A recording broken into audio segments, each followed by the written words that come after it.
បាទចេមសុកជាវាគ្មិនម្នាក់ក្នុងការធ្វើ live show ដែលមិនសូវមានប្រធានបទ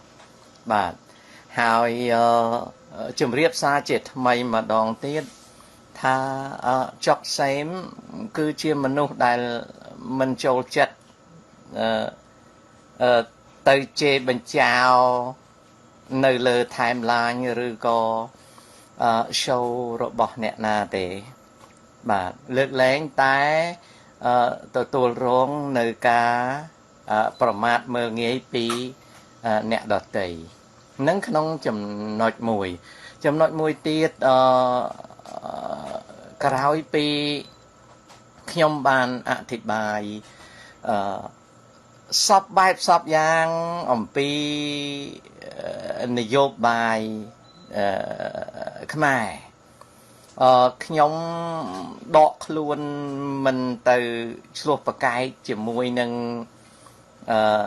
វាគ្មិននៃអ្នកធ្វើ live show ដែលគ្រប់គ្រងលោកសំរងសីទេពីព្រោះអ្វីពីព្រោះខ្ញុំគិតថាដោយខ្ញុំជម្រាបម្សិលមិញអញ្ចឹងអ្នកដែលចាញ់ show គ្រប់គ្រងលោកសំរងស៊ីហើយមកជេរប្រមាថការទៀនដល់ខ្ញុំឬក៏មកតវ៉ាអ្វីជាមួយខ្ញុំពួកគាត់អត់មានឥទ្ធិពលអ្វីទៅនិយាយជាមួយលោកសំរងស៊ីទេលោកសំរងស៊ីគឺជាបុគ្គលដែលឥតស្ដាប់អ្នកនៅក្រោមបង្គាប់ខ្លួនទេហើយក៏ជាបុគ្គលដែលអត់ខ្វល់នឹងសុខទុក្ខអ្នកនៅក្រោមដែរគាត់ធ្វើនយោបាយតាមចិត្តរបស់គាត់អញ្ចឹងខ្ញុំអត់មានទៅចង់ឆ្លោះប្រកែកជាមួយនឹងបងប្អូនដែលឈឺចិត្តឆ្អិតទ្រូងនឹងខ្ញុំប្រមាថការទៀនឬក៏ជេរបញ្ចោខ្ញុំកាត់បន្ថយខ្ញុំអត់ទៅឈឺចិត្តឆ្អិតទ្រូងឆ្លោះជាមួយបងប្អូនកូនក្មួយអស់នឹងទេ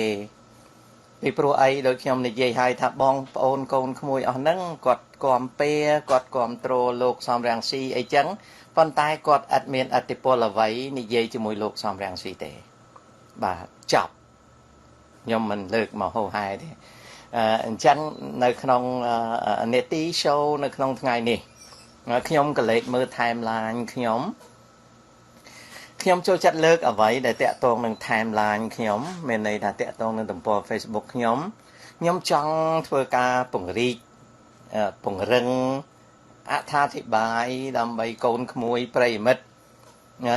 បានយល់អំពីគំនិតខ្ញុំបានយល់អំពីមតិយោបល់ខ្ញុំអត់បង្រៀនណាខ្ញុំអត់បង្រៀនបងប្អូនទេតែខ្ញុំចង់ឲ្យបងប្អូនយល់អំពីការបកស្រាយរបស់ខ្ញុំនៅវេលាព្រឹកនេះខ្ញុំក៏លេចឃើញថាមានកូនក្មួយនិងបងប្អូនមួយចំនួនបានចាប់អារម្មណ៍ពីរឿងយកកិច្ចព្រមព្រៀងទីក្រុងប៉ារីយកទៅការពារទឹកដីណាមានចំណោទសួរតាក់ទងនឹងពាក្យថាបូរណភាពដែនដីអីជាដើមលក្ខណៈអញ្ចឹងហើយនៅក្នុង timeline របស់ខ្ញុំក៏បានសរសេរសួរថាតើមានច្បាប់អន្តរជាតិឯណាដែលអាចនឹងធានានៅអធិបតេយ្យភាពបូរណភាពដែនដីនិងព្រំដែនរបស់ប្រទេសមួយបានមិនឲ្យអ្នកជិតខាងនឹងមានទំនាស់ណាមិនឲ្យអ្នកជិតខាងនឹងរំលោភលើបានណាបាទណាអញ្ចឹងខ្ញុំលើកសំណួរហ្នឹងថាតើមានច្បាប់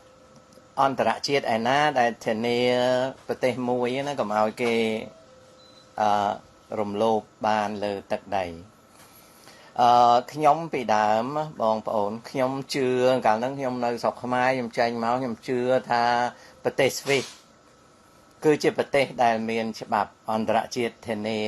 ឬសូថាស្វីសហ្នឹងគេប្រកាសខ្លួនគេជាប្រទេសអព្យាក្រឹតអញ្ចឹងប្រទេសស្វីសហ្នឹងអត់មានអ្នកណារំលោភប្រទេសហ្នឹងបានទេ កាលពីក្មេងខ្ញុំនៅរៀនខ្ញុំនៅស្រុកខ្មែរខ្ញុំឮសូរអញ្ចឹងហើយដល់ខ្ញុំចាញ់ពីស្រុកខ្មែរមកខ្ញុំជឿលើរឿងហ្នឹងខ្ញុំជឿថាមានប្រទេសមួយចំនួនដូចជាប្រជាណាចក្រម៉ូណាកូអីជាដើមណាប្រទេសតូចមួយចំនួនហ្នឹងប្រទេសហ្នឹងអត់មានអ្នកណាហ៊ានរំលោភប្រទេសហ្នឹងទេដោយសារប្រទេសហ្នឹងមានការគាំពែដោយច្បាប់អន្តរជាតិអីចឹង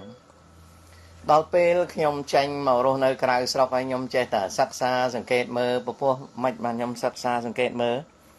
កាលសម័យសម្ដេចឪលោកត្រួតត្រាស្រុកខ្មែរបាទកាលសម្ដេចឪលោកត្រួតត្រានៅស្រុកខ្មែរលោកកាន់អំណាចក្រោយពីលោកដាក់រាជប្រទេសកម្ពុជាយើងប្រកាសខ្លួនជាប្រទេសអព្យាក្រឹតណាហើយសម្ដេចលោកតែងតែតវ៉ារឿងប៉ះពាល់លើទឹកដីណាអធិបតេយ្យភាពនៃប្រទេសកម្ពុជាអីចឹងខ្ញុំក៏ចេះតែនឹកឃើញថាអាត្មាអញចង់ដឹងណាតើមានច្បាប់អីមានយន្តការអន្តរជាតិបែបណាដែលធានាអធិបតេយ្យបូរណភាពដែនដីនិងព្រំដែនរបស់ប្រទេសមួយកុំឲ្យគេរំលោភបាន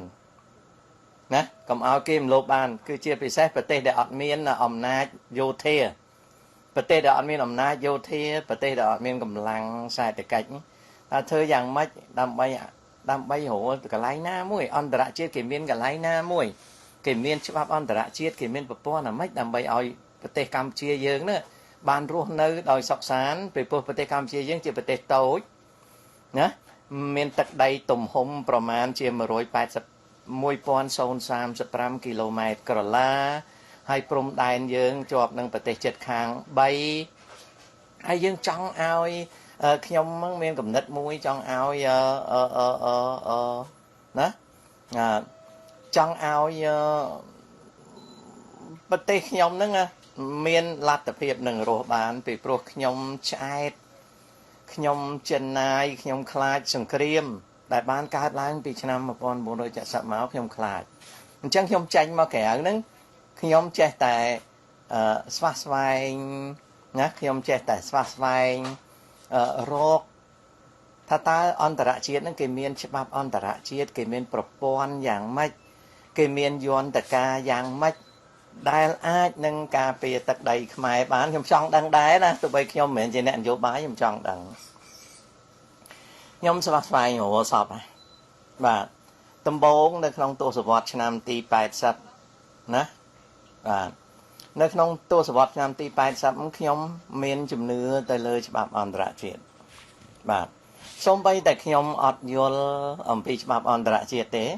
ប៉ុន្តែខ្ញុំមានជំនឿលើច្បាប់អន្តរជាតិសម្បើមណាបងប្អូនបញ្ជាក់ម្ដងទៀតខ្ញុំមានជំនឿលើច្បាប់អន្តរជាតិខ្លាំងណាស់សូម្បីតែខ្ញុំអត់យល់ដឹងថាច្បាប់អន្តរជាតិនឹងមានន័យយ៉ាងម៉េចផងពីព្រោះខ្ញុំតែងតែសុបិននឹកឃើញថាពិភពលោកនឹងមានច្បាប់អន្តរជាតិហើយច្បាប់អន្តរជាតិនឹងគឺអាចប្រើដោយមានប្រសិទ្ធភាពណាដល់បញ្ចប់ទសវត្សរ៍ទី80ចូលមកទសវត្សរ៍ឆ្នាំទី90ខ្ញុំភាគខាងដើមនៃទសវត្សរ៍ឆ្នាំទី90ខ្ញុំក៏នៅតែជឿលើគេហៅថាប្រសិទ្ធភាពណាប្រសិទ្ធភាពនៃច្បាប់អន្តរជាតិសូម្បីតែខ្ញុំនឹងអត់យល់ច្បាប់អន្តរជាតិនឹងមិនផងណាខ្ញុំចេះតែនឹកខ្លួនឯងថាយល់ហើយតាមពិតខ្ញុំអត់យល់ទេខ្ញុំគិតថាខ្ញុំយល់ខ្ញុំបងប្អូនខ្ញុំគិតថាខ្ញុំនឹងយល់ហើយខ្ញុំជឿទៅលើអ្វីដែលហៅថាច្បាប់អន្តរជាតិអញ្ចឹងដោយសារជំនឿដ៏មុតមមរបស់ខ្ញុំនៅក្នុងទសវត្សរ៍ឆ្នាំទី80មកដើមទសវត្សរ៍ឆ្នាំទី90វាធ្វើឲ្យខ្ញុំនឹងមានសុបិនដ៏ជ្រាលជ្រៅណាមានសុបិនដ៏ជ្រាលជ្រៅមកវ៉ាតខ្ញុំអត់មានឈាមជាខ្មែរទេខ្ញុំយួនបាទរយៈកាលជាង25ឆ្នាំខ្ញុំត្រូវគេហៅខ្ញុំឈ្មោះផ្សេងអញ្ចឹងខ្ញុំខ្លាយទៅជាយួនទៅហើយបានជាមិនហ៊ានទៅស្រុកខ្មែរវិញបាទរឿងអញ្ចឹងបាទ នៅខ្ញុំទៅជាយួនដែរដោយគេសន្មតទៅហើយនឹងអញ្ចឹងហើយដល់អញ្ចឹងទៅខ្ញុំនៅដើមទសវត្សរ៍ឆ្នាំ90ណានៅដើមទសវត្សរ៍ឆ្នាំ90គឺចាប់ពីភាគខាងចុងនៃទសវត្សរ៍ឆ្នាំ80ណាមកភាគខាងដើមនៃទសវត្សរ៍ឆ្នាំ90ខ្ញុំមានសុបិនដ៏ធំធេងខ្ញុំមានពូធរម្នាក់ពីរនាក់ដែលជា political scientist ខ្ញុំមានពូធរម្នាក់ពីរនាក់ដែលជា political scientist ហើយខ្ញុំស្គាល់ចាស់ទុំម្នាក់ពីរនាក់ដែលជា international civil servant ប្រែជាភាសាខ្មែរថាជាអ្នកបម្រើកិច្ចការអន្តរជាតិបាទអ្នកបម្រើកិច្ចការអន្តរជាតិអញ្ចឹងខ្ញុំក៏មានសុបិនដ៏ជ្រាលជ្រៅនឹកឃើញថាប្រទេសកម្ពុជាបើសិនណាជាមានលទ្ធភាពអាចឲ្យពួកមួកខៀវណាគេហៅថាកងរក្សាសន្តិសុខអង្គការសហជីវជាតិហ្នឹងណាពាក់មួកខៀវហ្នឹងចូលទៅដោះស្រាយបញ្ហាវិវាទនៅក្នុងប្រទេសកម្ពុជាហ្នឹងមិនដឹងល្អប៉ុណ្ណាទេប្រទេសកម្ពុជាខ្ញុំនឹងបានរួចចាកនៅទុក្ខភ័យពីទំនាស់នានាទាំងទំនាស់ក្រៅទាំងទំនាស់ជាមួយបរទេសនិងទំនាស់រវាងខ្មែរនិងខ្មែរអញ្ចឹងខ្ញុំសុបិនដ៏ជ្រាលជ្រៅហើយដល់ពេលខ្ញុំសុបិនដ៏ជ្រាលជ្រៅហ្នឹងនៅពេលដែលឆ្នាំ1989សន្និសីទអន្តរជាតិនៅទីក្រុងប៉ារីស្ដីអំពីបញ្ហាកម្ពុជាបានបើកឡើងណា The International Conference on Cambodia Problems began in 1989 នៅឆ្នាំ1989នៅពេលដែលសន្និសីទអន្តរជាតិស្ដីអំពីបញ្ហាកម្ពុជាចាប់ដើមបើកឡើងណាចាប់ដើមបើកឡើងក្រោយពីសេចក្តីសម្រេចចិត្តរបស់ក្រុមប្រឹក្សាអចិន្ត្រៃយ៍នៃអង្គការសន្តិសុខនៃអង្គការសហជីវជាតិ After the ultimate resolution of the 5 permanent members of the UN Security Council ណានៅពេលក្រោយពីសេចក្តីសម្រេចចិត្តខ្ញុំអត់មានលេខសេចក្តីសម្រេចចិត្តនៅមុខខ្ញុំមិនហ៊ានថាដូចជា991 something like that ណានៅពេលដែលយៈទាំង5គឺសមាជិកអចិន្ត្រៃយ៍នៃក្រុមប្រឹក្សាសន្តិសុខអង្គការសហជីវជាតិបានចេញសេចក្តីសម្រេចចិត្តដោយប្រកាសពីបំណងរបស់ខ្លួនចង់បញ្ចប់នៅបញ្ហាវិវាទកម្មនយោបាយកម្ពុជាខ្ញុំមានចិត្តត្រេកអរជាទីបំផុតហើយខ្ញុំក៏បានសង្វាតណាបានសង្វាតសកម្មភាពទាំងកម្លាំងកាយទាំងកម្លាំងបញ្ញាទាំងលុយចេញពីកប៉ៅបាទរាប់ពាន់រហូតដល់រាប់ម៉ឺនដុល្លារណាសុកចិត្តកាត់ពីមាត់ពីកដោយសេចក្តីត្រេកត្រអាលជាខ្លាំងណាដើម្បីនឹងធ្វើយ៉ាងម៉េចតាមដានឲ្យជាប់នៅពេលដែលសន្និសីទអន្តរជាតិនៅទីក្រុងប៉ារីស្ដីអំពីប្រទេសកម្ពុជាចាប់ផ្ដើមបើកជួបគ្នានៅឆ្នាំ1989ណាខំសង្វាតណាស់ពីព្រោះដោយសេចក្តីសង្ឃឹមថាសេចក្តីសម្រេចចិត្តនៃក្រុមប្រឹក្សាអចិន្ត្រៃយ៍នៃអង្គការសហជីវជាតិដែលគេហៅថាយៈទាំង5មានអាមេរិកមានអង់គ្លេសមានបារាំងមានចិនមានសហភាពសូវៀតដោយសារយៈទាំង5ចេញសេចក្តីសម្រេចចិត្តខ្ញុំជ្រះថ្លាខ្ញុំបាយចិត្តខ្ញុំកាត់ពីមាត់ពីកណាទាំងកម្លាំងកាយចិត្តទាំងលុយទាំងកាក់ហ្នឹងខំប្រឹងតាមដានសកម្មភាពហ្នឹងហើយត្រៀមលក្ខណៈសម្បត្តិដែលអាចធ្វើបាន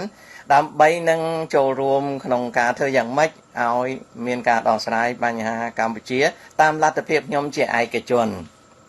មែនតាមលទ្ធភាពខ្ញុំជាអ្នកនយោបាយទេជាឯកជនហើយនៅពេលនោះខ្ញុំមានសេចក្តីសង្ឃឹមថាវាអាចនឹងទម្លាយទៅដល់កិច្ចព្រមព្រៀងមួយណាដែលធ្វើឲ្យខ្មែរយើងនឹងអាចនឹងអញ្ជើញអង្គការសហជីវជាតិឲ្យអន្តរាគមន៍ក្នុងប្រទេសកម្ពុជាដូចបងប្អូនឃើញស្រាប់ណាពួកអន្តៈពុនអីចូលហ្នឹងដល់ពេលរៀបចំអញ្ចឹងខ្ញុំក៏នៅតែមានជំនឿមុតមមណាថាច្បាប់អន្តរជាតិហ្នឹងនឹងអាចមានឱកាសជួយប្រទេសកម្ពុជាណា ហើយខ្ញុំក៏ចាប់ផ្ដើមលឹបលោ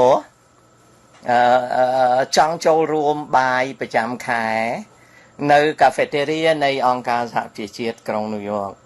ដោយសារកាលនោះមានបញ្ញវន្តខ្មែរប្រមាណជា20ជាងអ្នកបានតែងជួបទទួលទានអាហារថ្ងៃត្រង់រៀងរាល់ខែនៅឯ Cafeteria of the United Nations នៅក្រុងញូវយ៉កតែដោយសារខ្ញុំជាមនុស្សខ្សត់ខ្សោយជាងគេខ្ញុំក៏មិនបានចូលរួមក្នុងបាយទឹកនឹងទេខ្ញុំតែងបានចូលរួមពីក្រោយវាំងនននៅសកម្មភាពទាំងឡាយណាដែលខ្ញុំអាចធ្វើបានដែលអត់មានតាក់ទងនឹងនយោបាយគឺតាក់ទងពីរឿងតាមដាននិងចងក្រងឯកសារស្ដីអំពីកិច្ចប្រជុំនៃគណៈកម្មាធិការនិងអនុគណៈកម្មាធិការនានានៃសន្និសីទអន្តរជាតិនៅទីក្រុងប៉ារីសស្ដីអំពីបញ្ហាកម្ពុជាណា I was so delighted when the UNSC resolution ultimately stating its desire for resolving the Cambodian political issues in 1989, and I was so happy to hear that an international conference in Paris on Cambodia problem began. I began my work also behind the curtain as an individual involving with the activities of following the international events relating to Cambodia, as well as doing preparation for necessary documentations in order to ensure the sovereignty of Cambodia and independence of Cambodia. Of course, I involved individually. I did not relate myself to any political factions. I did not get involved with the Cambodia political faction. But I did my part on research and preparation of documentation in regarding to the preservation and rehabilitation and protection of the Cambodia sovereignty, independence, etc. នៅពេលនោះខ្ញុំក៏ចេះតែខំប្រឹងធ្វើហើយខ្ញុំក៏មានជំនឿលើច្បាប់អន្តរជាតិនឹងខ្ញុំដេកយល់សពចង់ឲ្យមួកបៃតងមួកខៀវហ្នឹងមិនមែនបៃតងមួកខៀវចូលទៅប្រទេសកម្ពុជាហើយជំនាន់ហ្នឹងគេថាឲ្យតែមួកខៀវមានជំនឿថាឲ្យតែមួកខៀវចូលកម្ពុជាគឺកម្ពុជារស់ហើយគឺកម្ពុជាបានរស់រៀនឈប់មានចម្បាំងណាអញ្ចឹងខ្ញុំដោយសារតែចង់ស្វែងយល់ឲ្យបានច្បាស់អំពីអ្វីដែលអន្តរជាតិនឹងធ្វើនៅកម្ពុជាណាអ្វីដែលខ្ញុំចង់ដឹងអំពីអន្តរជាតិអាចធ្វើចំពោះកម្ពុជាខ្ញុំព្យាយាមចាំខ្ញុំជំរាបបងប្អូនឲ្យស្រួលយល់មុនការអនុវត្តកិច្ចព្រមព្រៀងទីក្រុងប៉ារីសនៅកម្ពុជាយើងមិនអាចដឹងបានថាការអនុវត្តកិច្ចព្រមព្រៀងទីក្រុងប៉ារីសនៅកម្ពុជាគេត្រូវធ្វើដូចម្ដេចទេ Now, before the implementation of the Paris Peace Agreements in Cambodia, no one know what kind of modality will be used for the implementation. មានន័យថានៅពេលដែលយើងកលេចមើលថាបើមានកិច្ចព្រមព្រៀងមួយត្រូវអនុវត្តនៅកម្ពុជាយើងអត់ដឹងថាកិច្ចព្រមព្រៀងនោះត្រូវអនុវត្តបែបណាទេយើងអត់ដឹងទេចាំខ្ញុំជម្រាបឲ្យយល់ពីហ្នឹងណាយើងអត់ដឹងទេ even though we expect that there will be a breakthrough in agreements where the agreements become validated and the UN will move into Cambodia we would not know in that time we would not know how the agreements will be implemented ខ្ញុំនិយាយមានបងប្អូនខ្លះដែលអត់យល់ពេកជ្រាយខ្ញុំពេកជ្រាយថាម៉េចខ្ញុំនិយាយអញ្ចឹងខ្ញុំចង់ប្រាប់ឲ្យពិតផែនការសន្តិភាពនៅកម្ពុជាដែលកើតឡើងយើងហៅថាកិច្ចព្រមព្រៀងទីក្រុងប៉ារីសហ្នឹងណាមុនដែលវាកើតឡើងហ្នឹងពេលគេកំពុងប្រជុំគ្នានៅប៉ារីសពីឆ្នាំ89ហ្នឹងពួកខ្ញុំនេះព្យាយាមស្វែងយល់ថាតើជាកិច្ចព្រមព្រៀងរបៀបម៉េច រឿងគេប្រជុំហើយអន្តរជាតិគេប្រជុំហើយជាមួយភាគីទាំង4របស់កម្ពុជាគេប្រជុំហើយភាគីហ្វុនបាច់ភាគីអ្នកសេជាតិបណ្ដោះជារដ្ឋខ្មែរភាគីកម្ពុជាជាតិតៃខ្មែរក្រហមនិងភាគីរដ្ឋកម្ពុជាគេប្រជុំគ្នាហើយបងប្អូនគេប្រជុំគ្នានៅប៉ារីសណាយើងរំពឹងគិតថានៅក្នុងឱកាសមួយវាច្បាស់ជាមានកិច្ចព្រមព្រៀងពីព្រោះអន្តរជាតិគេចាប់ដើមរុញខ្មែរយើងឲ្យជាគ្នាណាហើយយៈទាំង5ហ្នឹងគេគាំពែលើវិធីដើម្បីនាំដឹកដៃខ្មែរយើងដែលឆ្លោះគ្នាទាំង4ក្រុមហ្នឹងឲ្យជាគ្នាណាគេប្រជុំបងប្អូនគេប្រជុំនៅប៉ារីសពី89គេប្រជុំ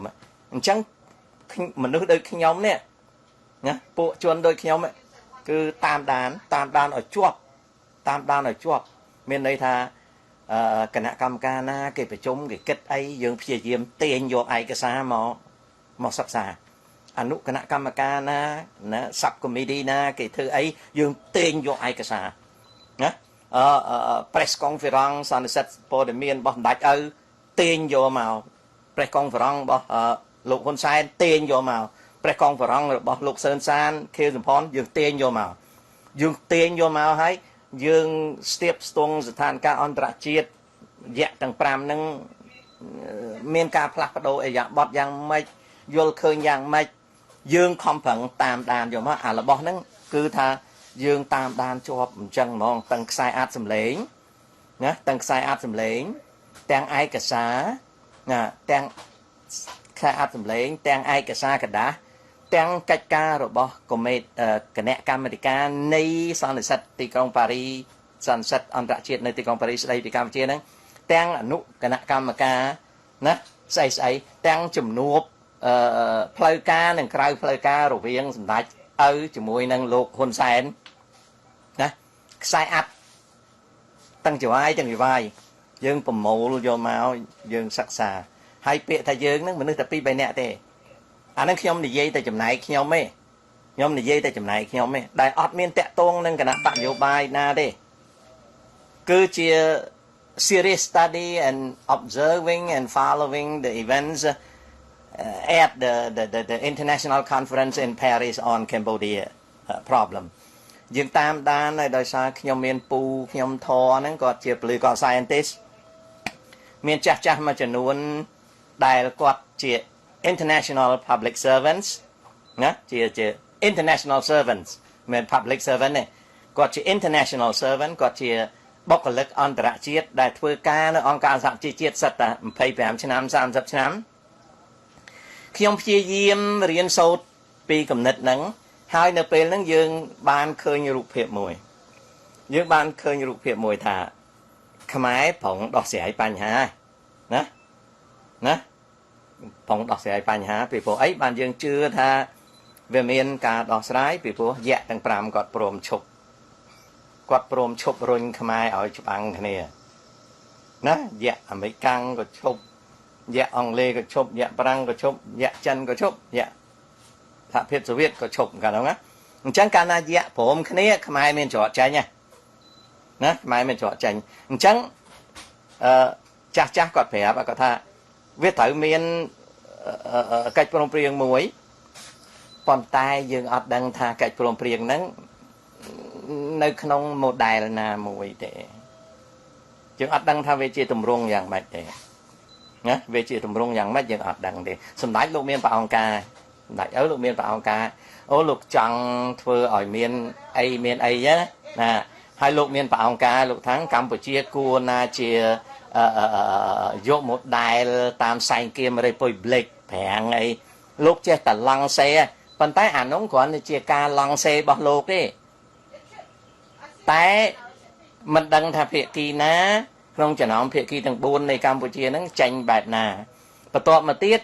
ប្រទេសដែលជាមិត្តនោះរួមជាង10ប្រទេសដែលចូលរួមក្នុងកិច្ចក្នុងសន្និសីទទីក្រុងប៉ារីសន្និសីទអន្តរជាតិទីក្រុងប៉ារីសស្ដីពីកម្ពុជាមិនដឹងថាប្រទេសដទៃហ្នឹងមានយោបល់បែបណាចំពោះកម្ពុជាហើយប្រទេសដែលចូលរួមនោះមានប្រទេសដែលកាន់ជើងភាគីរដ្ឋកម្ពុជាមានប្រទេសដែលកាន់ជើងត្រីភាគីខ្មែរក្រហមសឿនសាននិងសេនុណាអញ្ចឹងយើងមើលយើងតាមដានយើងចង់ដឹងអំពី model ហ្នឹងហើយវាអត់មាន model ពីព្រោះកាលណាវាអត់មានកិច្ចព្រមព្រៀងទីក្រុងប៉ារីវាអត់តន់ចុះហត្ថលេខាថ្ងៃទី23ខែតុលាឆ្នាំ91យើងអត់ដឹងថារូបរាងវាយ៉ាងម៉េចទេអញ្ចឹងដើម្បីធ្វើ preparatory works ដើម្បីធ្វើការត្រៀមលក្ខណៈលើកិច្ចព្រមព្រៀងមួយដែលនឹងកើតឡើងនៅអនាគតកាលយើងចង់ដឹងថាយើងយក model អីមក study យើងត្រូវការ model អីមក study យើងត្រូវការ model អីយកមកសិក្សានៅពេលហ្នឹងយើងអត់មាន model ទេបងប្អូនខាងខ្ញុំណាអត់មាន model ទេ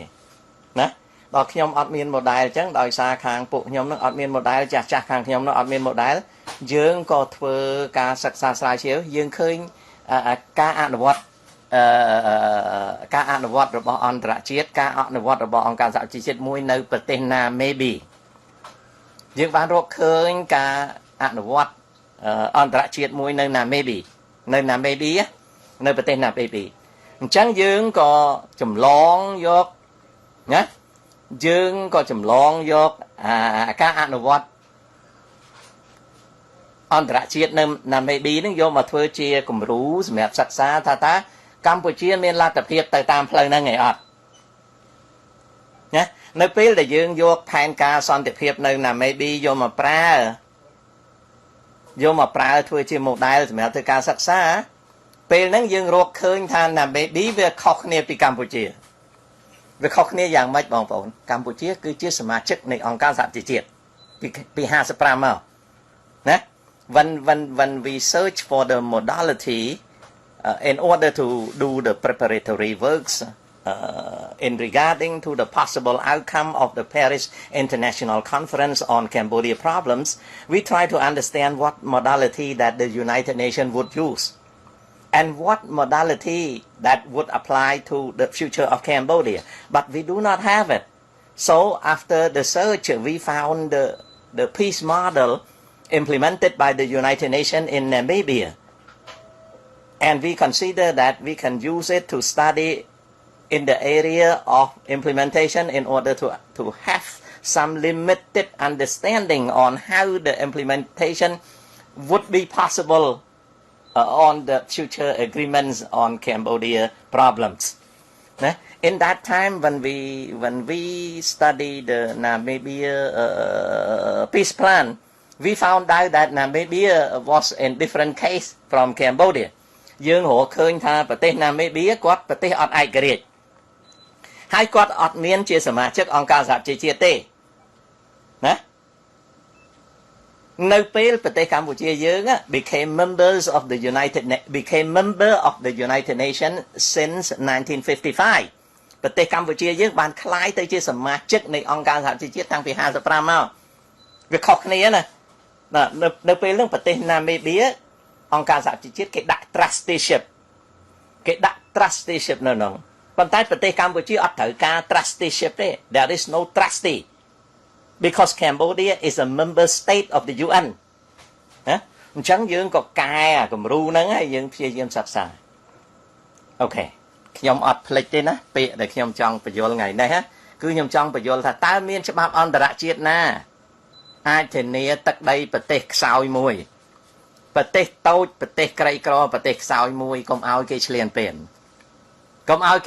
យបរទេសឈ្លានពានបានតើមានច្បាប់អន្តរជាតិណាចំណុចដែលខ្ញុំចង់លើកអញ្ចឹងប៉ុន្តែចង់ឲ្យយល់ពីព្រោះវាមានអ្នកនៅរវើរវាយវាមានមនុស្សរវើរវាយច្រើនណាស់ពីព្រោះដោយសារចាញ់បោកនយោបាយចេះតែរវើរវាយថាកិច្ចព្រមព្រៀងទីក្រុងប៉ារីនឹងអាចយកមកការពារកម្ពុជាបាន no កិច្ចព្រមព្រៀងទីក្រុងប៉ារី already implemented and the mandate become spirit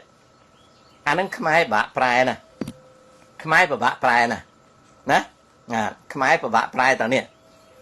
អូខេខ្ញុំនិយាយម្ដងទៀតជាភាសាអង់គ្លេសអា PPA ណា Paris Peace Agreement 23rd October 1991 ណា had been implemented ប្រែមក clear សិនកិច្ចព្រមព្រៀងទីក្រុងប៉ារីសបានអនុវត្តរួចហើយណាបានអនុវត្តរួចហើយណាហើយ mandates គឺអាណត្តិនៃកិច្ចព្រមព្រៀងដែលមាននៅក្នុង module មួយនៅក្នុង component មួយរបស់កិច្ចព្រមព្រៀងទីក្រុងប៉ារីសហ្នឹងក៏ចប់អស់ទៅហើយណា bà miên mà tệ khmai na mình prom có một đằng thương mạch đây về chọc mặt ở đây chẳng à cách prom priên tì krong Paris về nơi sau ta spirit ông lấy cả spirit về nơi sau ta spirit thì chẳng khi ông xạ prai lô mơ vẫn là prai với mình trâu bộ phê xa spirit này về khmai dương về miên pị chẳng đấy vẫn là về ọc trâu chấm ấy thế ở miền prai bật lưng nghe na cao thế bà bật lưng cao nó cái vô bật lưng đang mau với nhỉ anu savary bộ phận nhom ta spirit đang bật lưng mấy thế a Paris Agreement 23 October 1991 had been implemented and the extent of the mandates had been ended ở hai miền này là phải chop ở hai nó phải chop ở hai về nơi soul spirit về nơi soul spirit chẳng à spirit nâng hiểm trong vậy ta về nơi soul anu savary mùi là viết chỉ smart ở đây chỉ anu savary mùi và chỉ smart ở đây chỉ anu savary mùi đáy on tả chiết ai thưa reference miền này là ai để dây tới đỏ tai việc đây men sầm máu lên it's better than sầm máu nè việc xịt smart ở đây mũi để nơi sau tha Campuchia và chỉ bón này về trên là chợ Campuchia nó cứ thằng bón out off về trên là chợ Campuchia sọng ngay nó cứ chặt đại son thị láng cào pi cách vùng biên thì công Paris từ ban án vọt tập ban năng đề nè tập ban năng đề nè ban năng đề đòn chân từ nhóm bị đám nhóm trẻ cào cách vùng biên thì công Paris ban án vọt hai nơi khai cả nhà cho năm pon bồi cái bay về Campuchia nhưngประกาศជាប្រជាណាចក្រកម្ពុជាហើយរដ្ឋធម្មនុញ្ញដែលបានតាក់តែងដោយសភាធម្មនុញ្ញដែលទទួលសិលឹកឆ្នោតពីឆ្នាំ1993ខែកក្កដាអញ្ចឹងណាក្រោយពីការតាក់តែងរដ្ឋធម្មនុញ្ញហើយសភាធម្មនុញ្ញបានคล้ายទៅជារដ្ឋសភានីតិកាលទី1សម័យរាជាណាចក្រថ្មីណាហើយប្រទេសកម្ពុជាក៏ប្រកាសខ្លួនជារាជាណាចក្រអាស្រ័យរដ្ឋធម្មនុញ្ញអញ្ចឹងនៅក្នុងថ្ងៃទី20ជាងខែកញ្ញាបកូណាលោកឡើងសោយរាជសម្បត្តិសារជាថ្មីបកូណាសម្ដេចឪយើងលោកឡើងសោយរាជសារថ្មីសភាធម្មនុញ្ញខ្ល้ายទៅជាសភាជាតិនីតិកាលទី1អីក្រោយពីបានកើតរបស់អស់នឹងហើយខ្ញុំខ្លួនឯងវានៅចេះរឹងរូសយ៉ាងម៉េចចេះរឹងរូសថាវានៅ mandates វានៅមានអាណត្តិនៃកិច្ចព្រមព្រៀងទីក្រុងប៉ារីសច្រើនអាណត្តិទី1គឺអន្តរជាតិត្រូវចេញលុយជួយកម្ពុជាដើម្បីស្រោចស្រង់កម្ពុជាគេហៅថាកម្មវិធីស្ដារនិងកសាងប្រទេសអាហ្នឹងគឺជាអាណត្តិមួយដែលអន្តរជាតិត្រូវធ្វើក្រោយការអនុវត្តកិច្ចព្រមព្រៀងទីក្រុងប៉ារីសការអនុវត្តកិច្ចព្រមព្រៀងទីក្រុងប៉ារីសវាបានបញ្ចប់ត្រឹមអ៊ុនតាក់រៀបចំការបោះឆ្នោតវាបានបញ្ចប់នៅពេលដែលរដ្ឋធម្មនុញ្ញបានតាក់តែងហើយប្រទេសប្រកាសឈ្មោះអីមានព្រះមហាក្សត្រមានរដ្ឋាភិបាលអាហ្នឹងគឺចប់ហើយ component មានន័យថា peacekeeping component had been ended ការរក្សាសន្តិភាពនៅកម្ពុជាត្រូវបានបញ្ចប់បាទការរក្សាសន្តិភាពនៅកម្ពុជាបានបញ្ចប់ the electoral component had been ended ការរៀបចំការបោះឆ្នោតដោយអន្តរជាតិហើយមានអង្គភាពអន្តរទូទៅបានបញ្ចប់អញ្ចឹងwithdrawal of foreign forces from Cambodia the verification of withdrawal of foreign forces from Cambodia the reorganization at interim for the period of transition in Cambodia, the preparation for the peacekeeping operations in Cambodia, the electoral preparation, the election preparation in Cambodia, and the implementation of the election under international body supervision called UNTAC in Cambodia had been ended. មានន័យថាចប់ហើយណាខ្ញុំប្រាប់បងប្អូនតាមតងអារបស់ហ្នឹងខ្ញុំចាំមកទឹមតែឥឡូវទេដែលវាភ្លេចខ្ញុំលោចាស់ហើយស្រុកខ្មែរ គេធ្វើឲ្យ25ឆ្នាំជាងហើយខ្ញុំនឹងក៏ម្ចាស់ហើយពីដើមខ្ញុំប្រាប់ថ្ងៃខែសឹងតែដល់ម៉ោងពីព្រោះអារបស់ហ្នឹងជាធរខ្ញុំរៀនដូចខ្ញុំហ្នឹងទៅកៅសក់បួសចឹងណារៀនសូត្រធរចឹងណាដល់ពេលគេរៀបចំហើយវាចប់រឿងរក្សាសន្តិភាពវាចប់រឿងបោះឆ្នោតវាចប់ហើយទៅប្រទេសយើងកើតមកវានៅសល់អាណត្តិខ្លះហើយខ្ញុំនឹងចេះរឹងរូសនឹងទៀមទាអាណត្តិហ្នឹងខ្ញុំឃើញអាណត្តិមួយដែលនៅសល់គឺមជ្ឈដ្ឋានអន្តរជាតិត្រូវជួបប្រជុំរាល់ឆ្នាំណាដើម្បីនឹងបរិច្ចាគនៅជំនួយដល់កម្ពុជាអាហ្នឹងហើយគេហៅសហគមន៍អន្តរជាតិជំនួយសហគមន៍អន្តរជាតិចំពោះកម្ពុជាអាហ្នឹងជាអាណត្តិណាអាណត្តិគឺអន្តរជាតិហ្នឹងត្រូវដាក់លុយដើម្បីជួយកម្ពុជាជួយអីជួយទី1គឺស្ដារប្រទេសឡើងវិញជួយទី2គឺកសាងប្រទេសកសាងអីកសាងហេដ្ឋារចនាសម្ព័ន្ធនិងសង្គមសេដ្ឋកិច្ចអញ្ចឹងហើយបានរាល់ឆ្នាំហ្នឹងគឺខ្មែរយើងកម្ពុជាយើងទទួលជំនួយពី5 6 7ដល់1000លានមែនចាំទេណាអាហ្នឹងអាណត្តិមួយដែលយើងឃើញបន្ទាប់មកទៀតមានអាណត្តិមួយចំនួនទៀតអាណត្តិគឺអង្គការសហជីវជាតិដាក់ការិយាល័យអចិន្ត្រៃយ៍មួយនៅអង្គការសហជីវជាតិ the representative of the UN Secretary General open an office in Cambodia មានន័យថាក្រោយអ៊ុនតាក់បានដកចេញមកយើងជាសមាជិកអង្គការសហជីវជាតិមែនប៉ុន្តែប្រទេសកម្ពុជាយើងមានការិយាល័យរបស់អង្គការសហជីវជាតិមួយនៅកម្ពុជាដែលការិយាល័យនៃអង្គការសហជីវជាតិនឹងទំនាក់ទំនងជាមួយលោកអគ្គលេខាធិការនៃអង្គការសហជីវជាតិដើម្បីនឹងមើលថាតើកម្ពុជាយើងដំណើរការយ៉ាងម៉េចអាហ្នឹងអាណត្តិមួយទៀតដែលតកតងនឹងកម្ពុជាគឺលោកអគ្គលេខាធិការអង្គការសហជីវជាតិហ្នឹងដែលមានការិយាល័យហ្នឹងមានការិយាល័យបន្តបន្សំមួយដែលតាមឃ្លាំមើលការស្រោចស្រង់ការស្ដារឡើងវិញនិងការអនុវត្តនិងការបង្រៀនឲ្យកម្ពុជាចាប់ផ្ដើមកដៃកជើងអនុវត្តសិទ្ធិមនុស្សណាអនុវត្តនៅសិទ្ធិមនុស្សអញ្ចឹងហើយបានជាមានរ៉ាពតើមួយដល់សប្តាហ៍ថ្ងៃនេះរ៉ាពតើមួយដល់សប្តាហ៍ថ្ងៃដែលគេហៅថាតំណាងអង្គការសហជីវជាតិខាងសិទ្ធិមនុស្សណាវាមានអាណត្តិហ្នឹងមកអញ្ចឹងបន្ទាប់ពីអាណត្តិហ្នឹងមកនៅពេលហ្នឹងប្រទេសកម្ពុជាយើងចាប់ផ្ដើម reconnect ស្អីទៅ reconnect ប្រែជាភាសាខ្មែរគឺថាចាប់ផ្ដើមតភ្ជាប់ខ្លួនជាមួយប្រព័ន្ធអន្តរជាតិណាការតភ្ជាប់ខ្លួនជាមួយប្រព័ន្ធអន្តរជាតិគឺក្រោមការព្រមព្រៀងរបស់មជ្ឈដ្ឋានអន្តរជាតិមួយចំនួនដែលទទួលស្គាល់ថាកិច្ចព្រមព្រៀងទីក្រុងប៉ារីហ្នឹងបានអនុវត្តអញ្ចឹងចាប់ពីថ្ងៃដែលចុះហត្ថលេខាថ្ងៃទី23ខែតុលាឆ្នាំ1991ហ្នឹងគឺ Cambodia start reconnecting មានន័យថាតយោវាដាច់គ្នាយកមកដោតជាប់គ្នាយល់ទេបងប្អូនគឺថាគេ reconnect Cambodia គាត់ disconnect មានន័យថាសង្គ្រាមអីមានវឹកវរមានចំនួនអីចឹងវាបានរបូតចេញពីប្រព័ន្ធមួយចំនួនអញ្ចឹងគេ reconnect វិញគេ reconnect ហ្នឹងគេផ្សារភ្ជាប់វិញគេតតយោវិញគេតអំពងវិញគេតអីនិយាយស្រួលស្ដាប់គេតទី1គឺគេតខាងចរន្ត international finance ពីព្រោះគេធ្វើអីអត់បានទេគេមិនអាចធ្វើអីបានគេត្រូវតែតតយោលុយសិន international finance reconnected to Cambodia មានន័យថាប្រព័ន្ធទាំងអស់ដែលជាប្រព័ន្ធអង្គការអន្តរជាតិផ្នែកខាងហិរញ្ញវត្ថុទៅដោតទៅបន្តតយោទៅកម្ពុជាដើម្បីឲ្យមានគេហៅ relationship in international finance at the same time Cambodia នឹងមានលុយរៀលមានអីមានធនាគារអីចឹងចាប់ដើម reconnect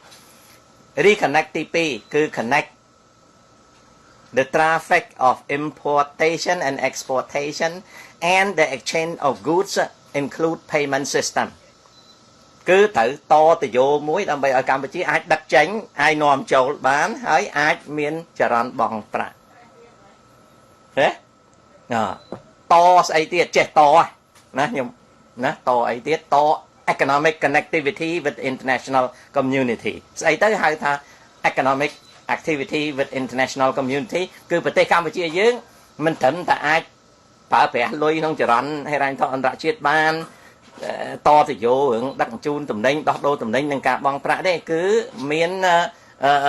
កិច្ចទំនាក់ទំនងជាមួយនឹងអន្តរជាតិតាមរយៈ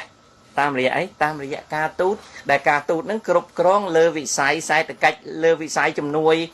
លើវិស័យនយោបាយវាតាក់ទងគ្នាហ្នឹងខ្ញុំនិយាយតែប៉ុណ្្នឹងឯងដល់ពេលស្រុកយើងវាតវិញអញ្ចឹងនៅសល់មានអាណត្តិអស់ហ្នឹងខ្ញុំក៏តាមដានអាណត្តិអស់ហ្នឹងទៅអាណត្តិហ្នឹងហើយដែលចប់ក្រោយបងប្អូនឃើញឥឡូវមជ្ឈដ្ឋានអន្តរជាតិឈប់ផ្ដល់ជំនួយឲ្យកម្ពុជាហើយអ្វីដែលជាជំនួយដល់កម្ពុជាវាជា bilateral assistance ណាវាជា bilateral assistance ភាគច្រើនបំផុតវាមិនមែនជា international community assistance to Cambodia ទេបងប្អូនមានចាំទេពីដើម ICOR អីគេប្រជុំអីគេដាក់លុយកំណត់ប្រមាណឲ្យកម្ពុជាឥឡូវអត់មានទៀតទេចប់ហើយអាណត្តិហ្នឹង